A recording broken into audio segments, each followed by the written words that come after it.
Assalamualaikum warahmatullahi wabarakatuh. Kembali lagi bersama saya di Zahra Isi. Oke, untuk hari ini saya akan membahas tentang kalimat verb atau biasa disebut kalimat verbal, yaitu kalimat yang berpredikat menggunakan verb. Ya, langsung saja ke materi.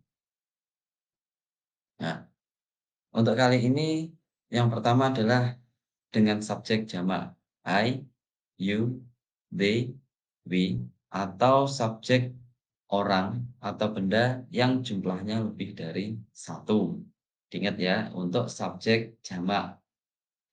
Karena dalam penggunaan kalimat yang menggunakan verb dibagi menjadi dua, yaitu subjek jamak dan subjek tunggal.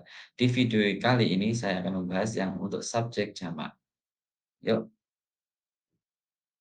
Nah, untuk susunan kalimat dalam kalimat verb yang menggunakan subjek jamak, yaitu rumusnya sangat mudah ya, yaitu yang pertama subjek plus verb, karena predikat yang kita gunakan adalah verb untuk kata kerja.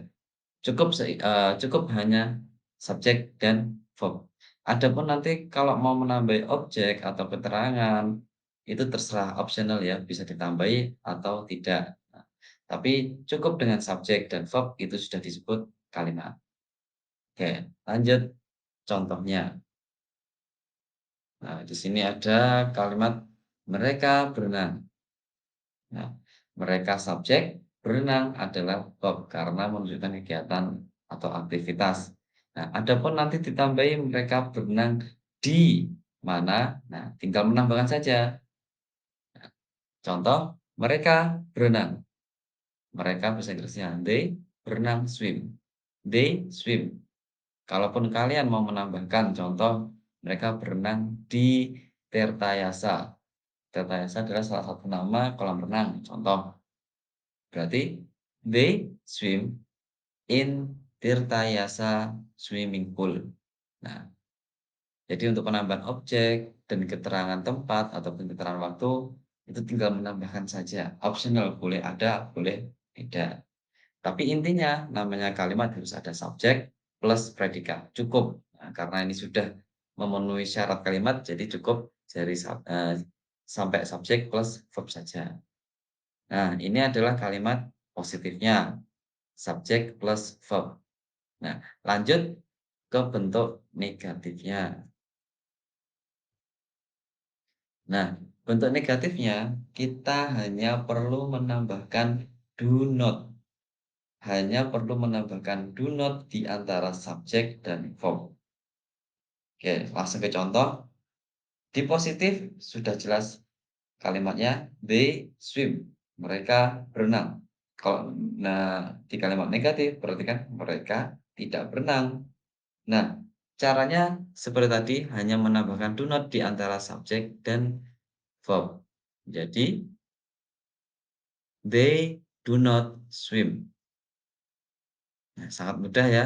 Cukup menambahkan do not di antara subjek dan verb. Terus bentuk tanyanya bagaimana? Karena biasanya kalau belajar bahasa Inggris itu ada bentuk positif, negatif, sama tanya.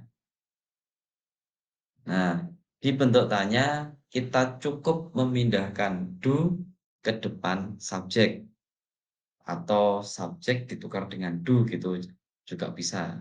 Jadi hanya perlu memindah do ke depan subjek. Nah, biasanya yang jadi pertanyaan terus apakah harus menghilangkan not?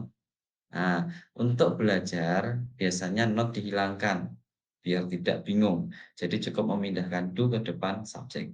Terus adapun not, kalau kalian ingin menggunakan not, boleh. Posisinya di mana? Nah, ada dua posisi. Yang pertama boleh ikut do pindah ke depan menjadi do not subject verb, atau yang kedua not-nya tetap hanya memindah do ke depan subjek menjadi do subject not verb. Nah, jadi not di depan belakang boleh semua. Nah, karena kita masih belajar, jadi not dihilangkan saja untuk mempermudah pemahaman. Yuk kita bentuk dari kalimat yang sudah ada menjadi bentuk tanya. Dari they swim menjadi they do not swim dan bentuk tanyanya menjadi do they swim? Artinya apakah mereka berenang? Nah, saya kira cukup mudah ya dari bentuk positif, negatif, sama tanya. Dari bentuk positifnya hanya subjek dan verb, terus di bentuk negatifnya hanya menambahkan do not di antara subjek dan verb. Terus yang ketiga, yang bentuk tanyanya hanya memindahkan do ke depan subjek. Saya kira nggak terlalu sulit ya, tinggal memindah-mindah saja, menambah terus memindah posisi do. Oke, untuk selanjutnya, untuk lebih, memahami, kita langsung praktek saja. Oke, di sini ada 4 soal.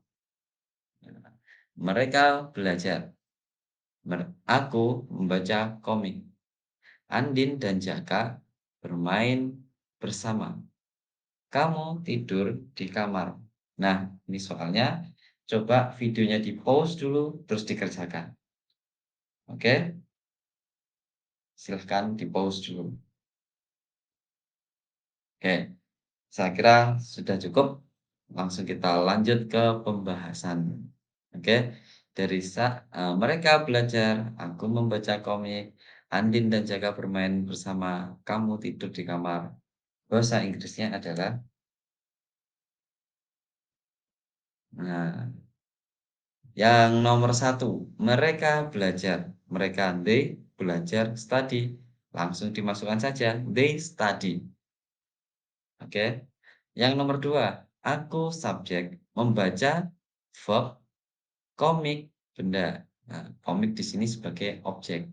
Jadi langsung dimasukkan saja, I read komik.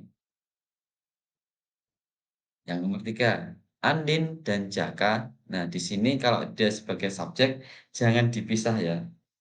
Jadi kadang orang berpikiran, oh nama orang berarti dianggap satu. Tidak. Jadi subjek itu dilihat jumlahnya. Kan eee, mentang-mentang itu nama orang, jadi dianggap satu, tidak. Nama orang, oke nama orang, tapi dilihat juga jumlahnya berapa, orangnya ada berapa. Nah, di sini Andin dan Jaka 2 orang, berarti dianggap subjek jamak. Ya langsung dibahasa Inggriskan. Andin and Jaka play together. Nah, di sini kan bermain sebagai verb, jadi langsung Andin and Jaka play together. Oke, lanjut ke nomor 4. Kamu tidur di kamar. Kamu subjek, tidur. Verb, di kamar keterangan tempat. Menjadi you sleep in the bedroom. Oke, saya kira tidak mudah ya. Maaf, maksudnya tidak sulit ya untuk dipahami. Sangat mudah. Ya, untuk bentuk negatif sama tanya, silahkan dilatih sendiri. Dan semoga penjelasan dari saya bisa membantu pemahaman kalian dalam belajar bahasa Inggris. Jika ada kurang lebihnya, saya mohon maaf yang sebesar-besarnya. Sekian dari saya. Terima kasih telah menonton video saya dan wassalamualaikum warahmatullahi wabarakatuh.